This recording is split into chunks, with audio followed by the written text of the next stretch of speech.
दुआ मांग रहा था कि अपोजिशन अदम एतमाद लेकर आए वजीर आजम इमरान खान। कौमी असम्बली में 184 अरकान की हिमायत हासिल है, फवाद चौधरी का दावा। क्या हुकूमत तरीन ग्रुप के बाद अब इत्तेहादियों की हिमायत से भी महरूम हो रही है? पूछेंगे रहनुमा तहरीक इंसाफ सदाकत अली अब्बासी से, रहनुमा मुस्लिम लीग नून हिना परवेज भट्ट से और पीपल्स पार्टी की रहनुमा शहला रजा से।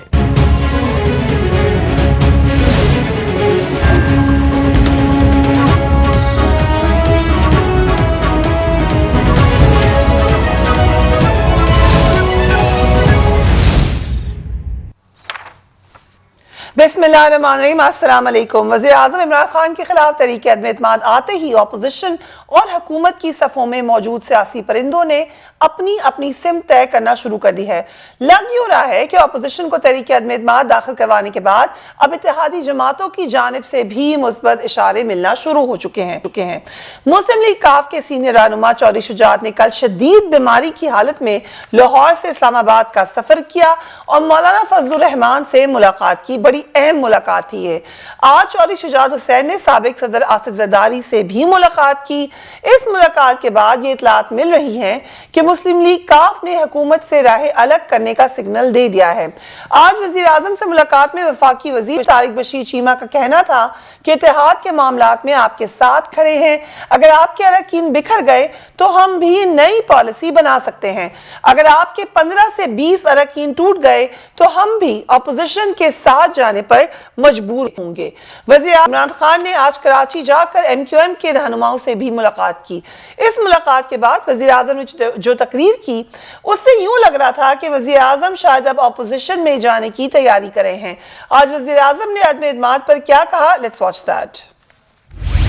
गीदड़ की मौत आती है तो वो शहर की तरफ भागता है। तो ये चोरों के टोलों की इनकी जो सियासी मौत आई है, इन्होंने अदम एतमाद कर दिया है। मैं इंतजार कर रहा था कि ये हर 2 महीने के बाद चोर इकट्ठे होते हैं जी। आज गवर्नमेंट गई, कल गई, धरना हुआ, धरना उठा, लॉन्ग मार्च हुई। तो मैं सोच रहा था कि अल्लाह ये किसी तरह ना इनकी गर्दन मेरे हाथ में किसी तरह आ जाए। आज वज़ीर आज़म ने दावा किया कि अदम एतमाद नाकाम होगी और उसके बाद उनके हाथों में मौजूद जंजीरें खुल जाएंगी। Let's watch him again.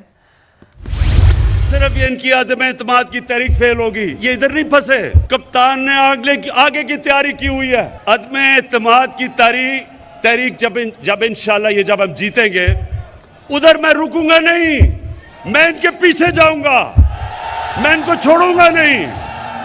जो अब तक मेरे हाथ बंधे हुए थे, मेरे अब हाथ, वो जो जंजीर बली हुई थी ना, वो अब खुल जाएगी। सबसे अहम कार्ड इस वक्त अपोजिशन के हाथ में है। MQM के लीडर वसीम अख्तर हमारे साथ मौजूद हैं। Very warm welcome to you Wasim Akhtar साहब। वज़ीर आज़म इमरान खान से आप लोगों से मिलने आए, तो क्या बात हुई? कैसे हो सकता है कि ये मेन अहम बात ना हुई हो? देखिए, हमने बहुत पहले जब कोलिशन में आए थे हम खान साहब के साथ, PTI के साथ, हमने उनसे रिक्वेस्ट की थी कि कराची आए तो हमारे ऑफिस विजिट कीजिएगा। तो उनकी मेहरबानी कि आज वो हमारे उस 3-3.5 साल पहले की रिक्वेस्ट को उन्होंने आज पूरा किया है और हमारे ऑफिस आए। हमने जाहिर है चाय से खातिर की उनकी और उनके दोस्तों की और हमारे दोस्तों की, और मुख्तलिफ मामलात पे डिस्कशन रहा। बड़ा अच्छा डिस्कशन रहा, बहुत ही अच्छे माहौल में डिस्कशन रहा। और बस इसके अलावा वसीम अख्तर साहब, ये कैसे हो सकता है कि वजीर आजम तशरीफ ही अदम एतमाद के पेश होने के बाद आए हैं और इस पर ही बात नहीं हुई? ये कैसे हो सकता है? ये आप अगर कंफर्म करना है तो उनसे भी कर लें। तो मैं वहां बैठा हुआ था मीटिंग में, मेरे मौजूदगी में वहां से मैं उठ के भी नहीं गया, वॉशरूम भी नहीं गया था। मेरी मौजूदगी में तो अदम एतमाद का लफ्ज भी नहीं लिया गया। अदम एतमाद का मामला इस वक्त चल रहा है। मैं पूछ लेती हूँ कि आप लोगों का क्या इरादा है? बिल्कुल अपनी सोच भी है, अप्रोच भी है, पॉलिसी भी है, और वो जब वक्त आएगा तो बिल्कुल आपके सामने रखेंगे। अभी इमरान खान साहब के विजिट के हवाले से आपने बात की, बिल्कुल जो हुआ वो आपके सामने रख रहा हूँ। सो जो MQM जो मुतालबात हैं वो हैं कि हुकूमत से आपने MQM का दफ्तर खोलने हैदराबाद में एक अहम डेवलपमेंट है, उसके बाद क्या कुछ तहफ़्फ़ुज़ात में कमी हुई है? नहीं, 3.5 साल से हम जो एग्रीमेंट किया था PTI के साथ वो एज इट इज है। तो हमने उससे कुछ तब्दील भी नहीं किया, ना अपनी कोई हमने जो डिमांड्स थी उनको दोहराया। वो उनके सामने है, उनको पूरा करना उनका फर्ज है। और तहफ़्फ़ुज़ात तो रहे हैं तहफ़्फ़ुज़ात, और 3-4 सालों में हमें पॉलिटिकल स्पेस भी नहीं मिला। हमारे बैनर्स, हमारे झंडे उतार दिए जाते थे, हमारे दफ्तर बंद हैं, हमारे मिसिंग पर्सन हैं, हमारे लोग जेल में हैं, झूठे मुकदमात हैं, बहुत सारे तहफ़्फ़ुज़ात हैं। मगर आज हमने कोई जिक्र नहीं किया कि ये हमारे तहफ़्फ़ुज़ात हैं। आज तो एक अच्छे माहौल में उनसे बातचीत हुई और बड़ी अच्छी बातचीत रही। कल एक बड़ी अहम मीटिंग आसिफ ज़रदारी साहब फॉर्मर प्रेसिडेंट से भी आपकी मुलाकात है, माजी में उनके साथ भी आपके तहफ़्फ़ुज़ात रहे हैं। इस वक्त आप कहाँ पर देखते हैं पीपल्स पार्टी को, आसिफ ज़रदारी साहब के साथ ताल्लुकात को? देखिए, पॉलिटिकल जमातें हैं, हम हमारे दरवाजे और सियासी जमातों के दरवाजे खुले रखें। हमें अगर मौका मिलेगा और ऐसी कोई बात आएगी तो बिल्कुल सबसे मिलेंगे, मिलते रहे हैं। नून के जिम्मेदारों से मिले हैं, शहबाज साहब से मिले हैं, चौधरी साहब से मिले हैं, असद यारवाल साहब के साहबजादे से मिले हैं, मौलाना फजल रहमान साहब से मिले हैं। जितनी भी सियासी जमातें हैं हम आपस में मिल रहे हैं, और अगर बात आई आसिफ ज़रदारी साहब उससे मिलने की, बिल्कुल मिलेंगे।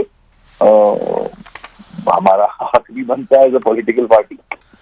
So talking of former President Asif Zardari, कल हमने बिलावल भुट्टो ने जिस वक्त स्पीच की, आसिफ ज़रदारी साहब की स्पीच इस्लामाबाद में भी देखी।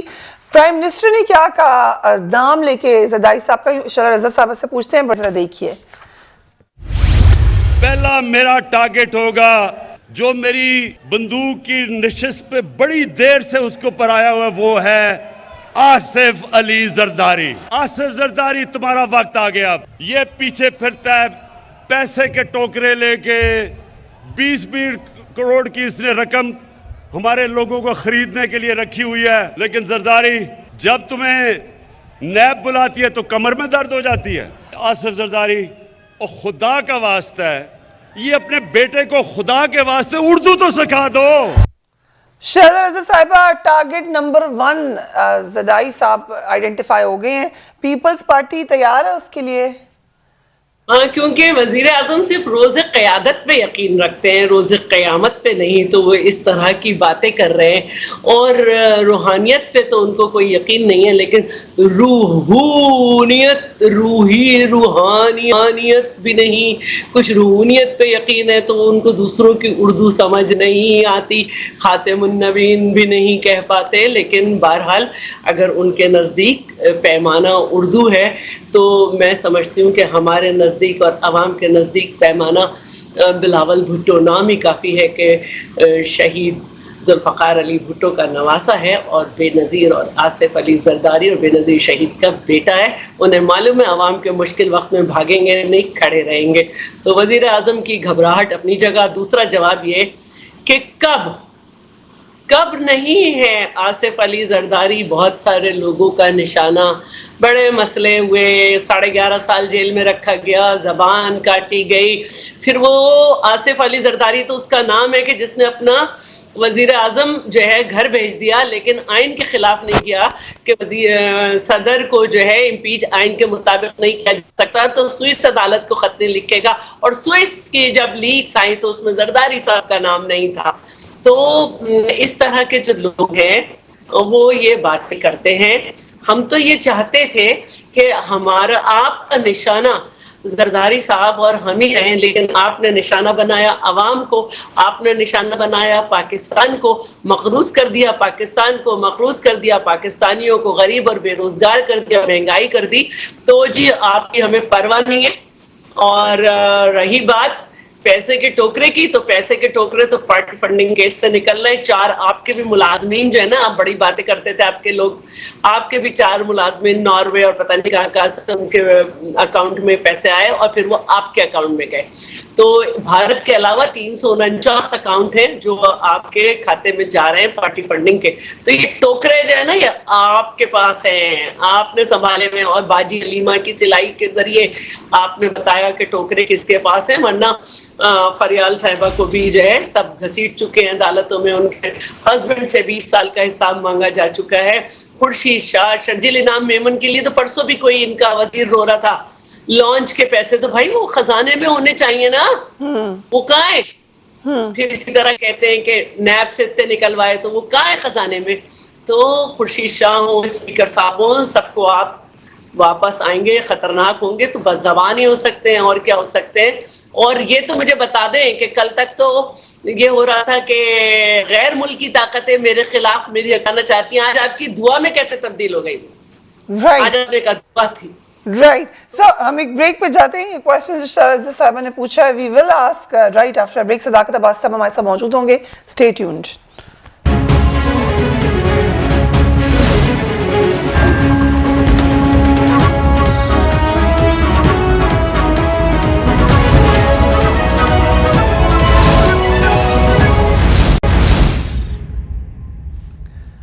And welcome back. आज प्राइम मिनिस्टर खूब गरजे, खूब बरसे। प्राइम मिनिस्टर इमरान खान ने शहबाज शरीफ के बारे में क्या कहा, जरा वो भी देखिए।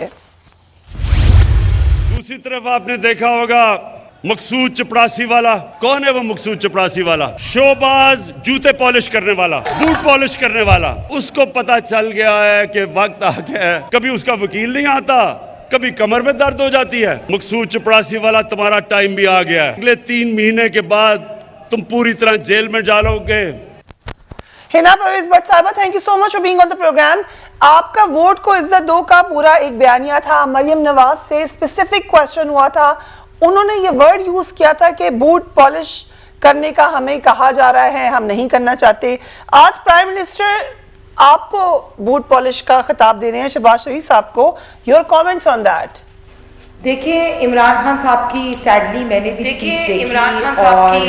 मैंने भी स्पीच देखी और बड़ा दुख हुआ कि एक बंदा चाहे वो सिलेक्टेड हो लेकिन एक वजीर आज़म की कुर्सी पे बैठा हुआ है और वो इस तरह आके उनका मेंटल स्टेट या जो फ्रस्ट्रेटेड स्टाइल था।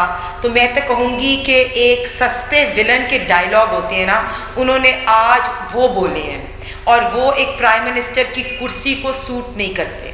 इमरान खान साहब ने कुछ ऐसी बातें की कि मेरी जंजीर खोल दूंगी, तो कुर्सी जाते हुए देखकर इमरान खान साहब अपना दिमागी तवाज़ुन जो है ना वो खो दिया उन्होंने।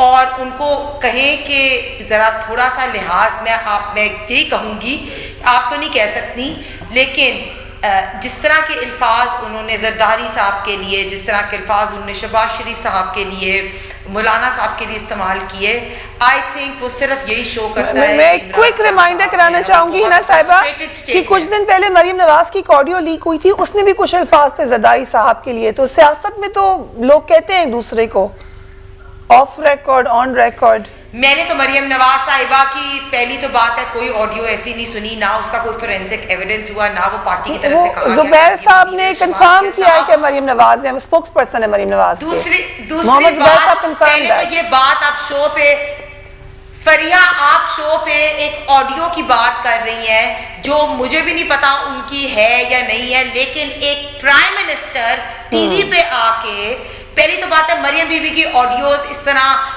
टैप होनी नहीं चाहिए, कौन करे ये तो पहली बात है, पहले ये this is not even on. दूसरी बात, एक प्राइम मिनिस्टर जो एक चेयर पे है वो आके टीवी पे ऐसी बातें करता है, वो स्ट्रांगली कंडेमेबल है। उसकी बात बिल्कुल मरियम बीबी की ऑडियो से कोई लिंक ही नहीं है। लेकिन बात ये है कि मैं 2-3 बातें कहूंगी कि देखिए, इमरान खान साहब कुछ दिन पहले अपने लोगों को, अपने साथियों को कह रहे थे घबराना नहीं है, तो मोना सलाई साहब ने भी उनको मशवरा दिया घबराना नहीं है। तो अब जो आज जिस तरह की उन्होंने गुफ्तगू की, घबराने को तो छोड़े, घबराने की तो स्टेज पीछे रह गई, ये तो अपना दिमागी तवाज़ुन ही खो बैठे हैं। आज की जिस तरह की उनकी फ्रस्ट्रेटेड स्पीच थी, मैंने आपको दोबारा पहले भी यही कहा, एक सस्ता विलन होता है ना जो पंजाबी मूवीज में आके ऐसी बातें करता है, उस तरह की इमरान खान साहब ने जो है ना अपनी जंजीरें खोल दी है, क्योंकि उनको पता है कि कुर्सी ना जाने वाली है। तो जिस तरह उन्होंने किया कि उन्होंने अपनी फॉरेन पॉलिसी को कोशिश की कि यूरोपियन यूनियन पे भी इससे पहले आके उन्होंने स्पीच दी, उन पे भी उन्होंने इल्ज़ाम लगाए, फिर उन्होंने अमेरिका का या वेस्टर्न कार्ड प्ले करने की कोशिश की। उन्होंने कहा कि मैं फॉरेन अपनी पॉलिसी को भी इस तरह शो करूं कि मैं वो भी खराब कर दूं, मैशत तो मैंने वैसी तबाह बर्बाद कर दी है। तो ये चीजें इमरान खान साहब जो है ना वो बिल्कुल आपके ख्याल से यूरोपियन यूनियन को नहीं ललकारना चाहिए था, यही तो ये, क्योंकि पीटीआई का मौकफ ये है कि आपका टिल्ट है थोड़ा सा वेस्टर्न पॉलिटिक्स की तरफ।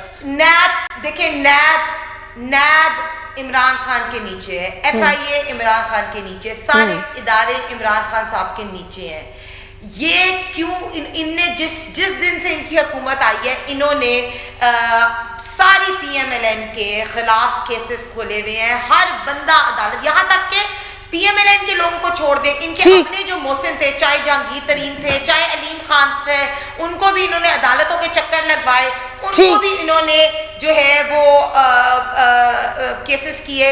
आज ये जाते हैं 3 साढ़े 3 साल के बाद MQM के आगे हाथ जोड़ने की कोशिश कर रहे हैं। पर मैं वही कह रही हूँ, ये चीजें इनकी अपनी बनाई हुई है। जिस तरह ये आज का लहजा था इनका, ये सिर्फ नॉट ओनली ये फ्रस्ट्रेटेड नजर आ रहे हैं, इनके अपने, मैं वही कहती हूँ, इतने तो व्हाट्सएप पे ग्रुप नहीं बनते। फरीहा, ये आप नहीं कह रही, ये मरियम नवाज कह रही है, ये मरियम नवाज की ट्वीट है, आज हम दिखा देते हैं।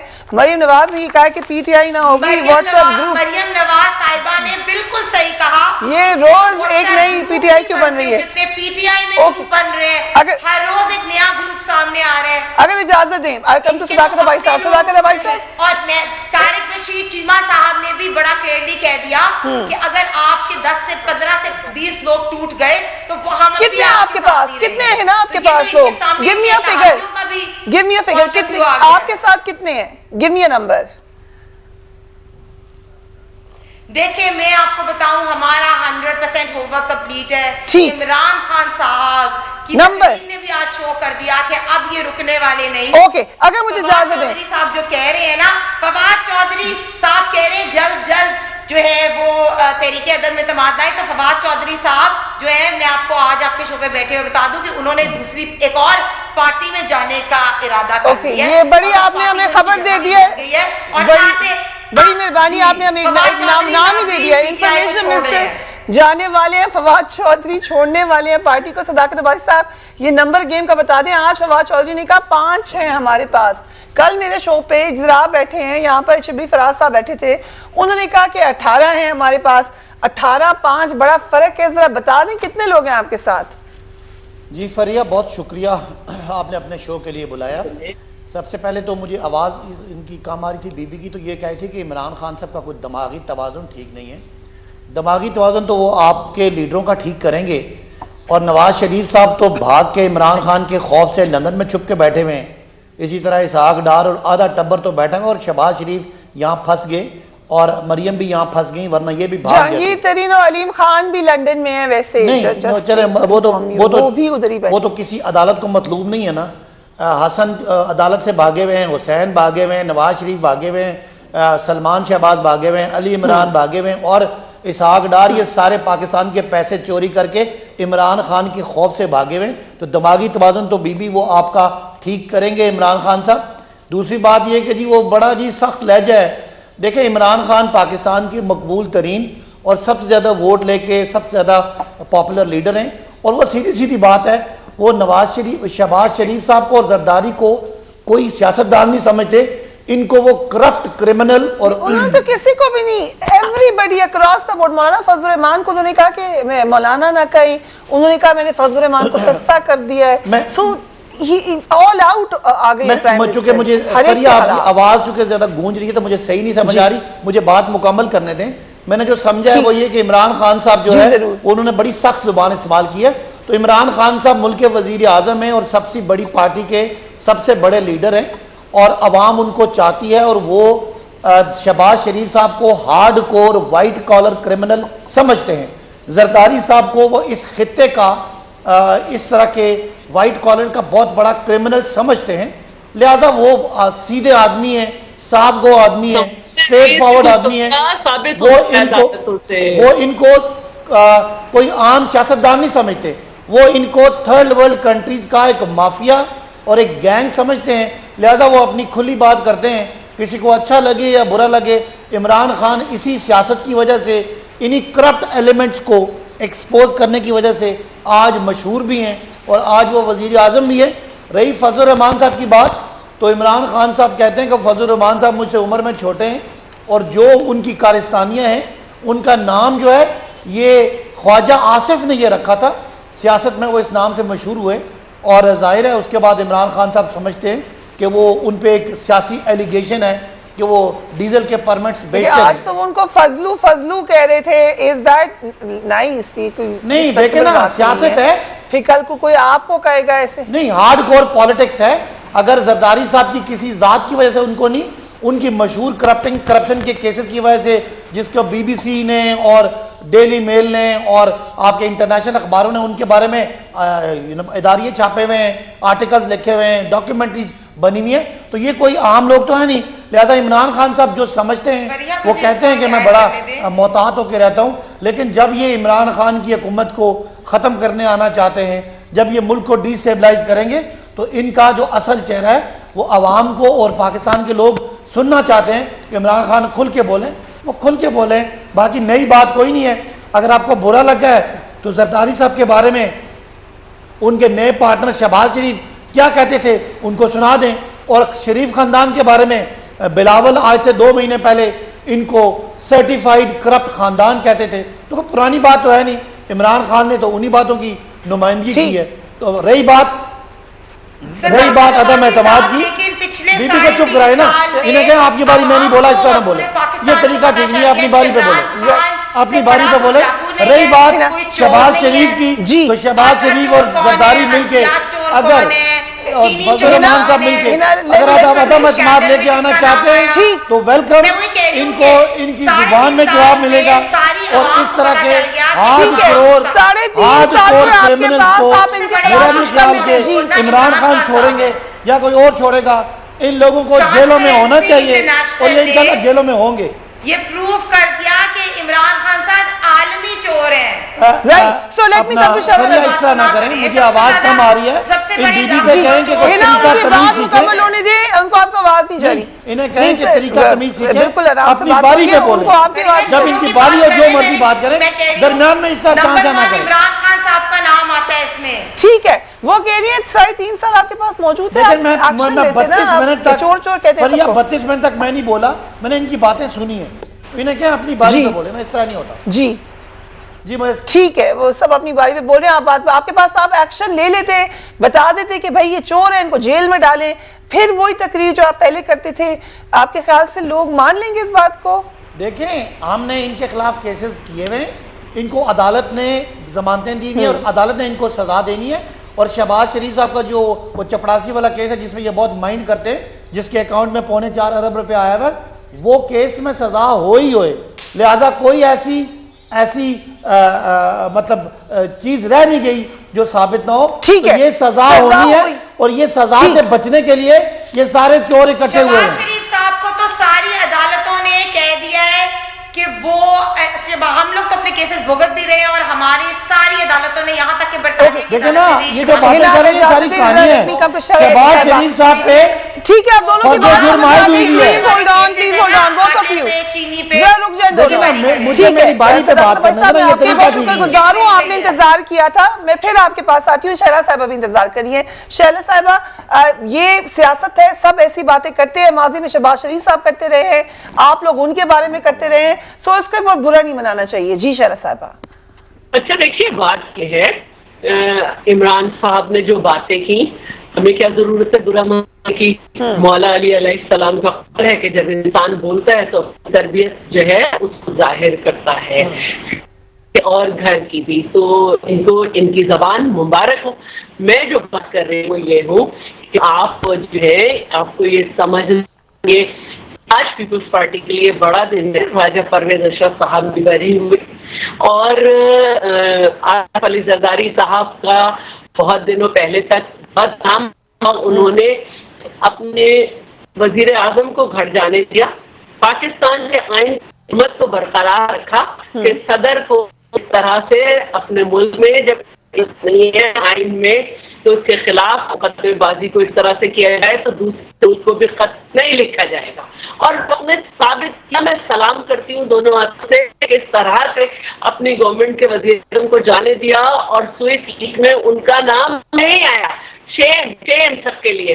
और अब जो बात कर रहे हैं बड़ी बड़ी केसेस, नौकरों के नाम, शहबाज शरीफ के इतने, तो भाई हमारे केसेस तो खुले रहे हैं, हम उनके सामने खड़े रहे, हम इस्लामाबाद जाके जरदारी साहब जो है वो देखते हैं खुर्शीद कितने केसेस है। मैं तो ये बता दूं कि 350 अकाउंट हैं जिसमें एक भारत का, 349 गैर मुल्की, उसमें से 4 वजीर आजम के नौकर हैं जिनके नॉर्वे से, कनाडा से और मुख्तलिफ जगह से उनके अकाउंट में पैसा है और फिर वो इमरान खान के अकाउंट में गए।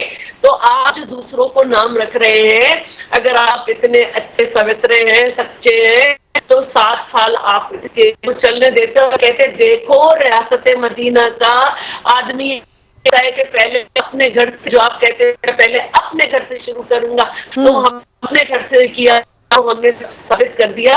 आप चाहिए कि आप जो है मालम जब्बा के चलने देते हैं, आपको चाहिए कि के ऊपर जो टर्म्स एंड कंडीशन थी उस पर उसकी इंक्वायरी होने देते, लेकिन आपने नहीं किया।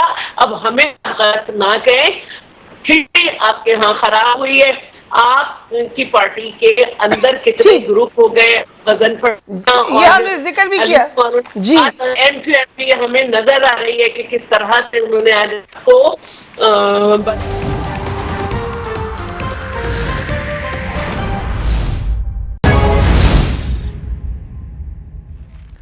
And welcome back. सदाकत भाई साहब, बहुत सारे मामलात हो रहे हैं, ऑपोजिशन की तरफ से क्लियर हमायत का अभी तक ऐलान नहीं हुआ। वसीम अख्तर साहब कह रहे हैं कि हमने तो ये बात ही नहीं की है, PMLQ की मुलाकातें हो रही हैं ऑपोजिशन के साथ, और आपके अपने अरकान के हवाले से भी परेशान कुन खबरें हैं, तो ये मुश्किल वक्त है आपकी हुकूमत के लिए। देखें फरिया, ये तो सियासत है और इसमें जब कोई मैच होता है तो उसमें तो प्लस माइनस होता रहता है। लेकिन ये मैं आपको बता दूं, मैं कल परसों प्राइम मिनिस्टर साहब से मिला था 1-on-1 इस टॉपिक पे, तो जितने वो कॉन्फिडेंट हैं और जितनी उनकी कैलकुलेशन पूरी है ना, तो आप फिक्र ना करें, ये इन्होंने बहुत बड़ा एक पंगा लिया है और मेरा ख्याल है कि इनकी this is start of their and. तो ये इन्होंने अपनी गिनती शुरू कर दी अपने अख्तिताम की। और मैं ये समझता हूँ एज अ पॉलिटिकल वर्कर कि लोग जो सियासत हैं, जो पार्टियाँ बदलते हैं, जो अपना कोई अलाइनमेंट चेंज करते हैं, वो कुछ देखते हैं। इनके पास है क्या? पार्टी है, नवाज शरीफ भागे हुए हैं और डरते हैं इमरान खान से इतना कि मैं इमरान खान के दौर में वापस नहीं आता। शहबाज शरीफ साहब कभी इधर मिलते हैं, कभी उधर मिलते हैं। उसके बाद मरियम और शहबाज शरीफ की लड़ाई, मुझे बता दें कौन आदमी है जो अपने आप को छोड़ के इस तरह के एक उजड़ी हुई पार्टी में जिसका मुस्तकबिल ही कोई नहीं है, सिर्फ एक पंजाब के 2-3 डिवीजन में रह गए। मेरा नहीं ख्याल कि कोई आदमी भी इतना बड़ा फैसला करेगा। हाँ, इनको सब चक्कर दे रहे हैं और इनको चक्कर में ले जाके तो बिल आखिर ये उस हमारे गेड़े में आ गए, हमारे उस सर्कल में आ गए। अब इंशाअल्लाह इनकी सियासत का ये जो करप्शन, लूट मार, बेईमानी, दगाबाजी, फ्रॉड की लूट मार और ये जो खानदानी सियासत है, इंशाअल्लाह इमरान खान के हाथों इसका इंजाम होगा। और एक और बात, ये जो बार बार फॉरेन पॉलिसी करते हैं, ये भी आप समझ लें कि इनकी जो खुशफहमी है ना कि इनको मुल्क के जो आगे पीछे से बैरून मुल्क की कोई मदद होगी, वो भी इनकी खुशफहमी रहेगी। इंशाअल्लाह पाकिस्तानी लोग देख रहे हैं। राइट, कभी आप कहते हैं कि बैरूनी ताकतें उनको स्पॉन्सर करिए, कभी आप कह रहे हैं इनको कोई मदद नहीं आनी, बट ठीक है आपका point of view. Let me come to मैं कह रहा हूं, मैंने ये नहीं कहा। एक मिनट मैं आखिरी बात कर लूं। मैं कह रहा हूं इनको पूरी बैरूनी हाथ की मदद है, बिल्कुल इनको पूरी बाहर से इनको इशारे, और ये यहाँ पे पाकिस्तान में चूंकि पाकिस्तान खारजा पॉलिसी को आजाद करना चाह रहा है, इसलिए ये